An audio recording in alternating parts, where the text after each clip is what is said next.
Vážení občané, hovoří k vám prezident České republiky. Oznamuji vám, že jsem se po zralé úvaze rozhodl prodat Pražský hrad, protože je pro mne a pro Kačenku až příliš velký. Takže jdeme na to. Pražský hrad se rozkládá na ploše 70 000 metrů čtverečních. K dispozici je také pár paláců a církevních objektů, takže se budete moci i pomodlit.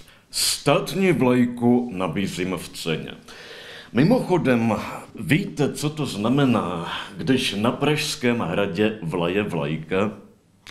Znamená to, že fouká vítr, jo? Ne, já ten inzerát opravdu nenapíšu.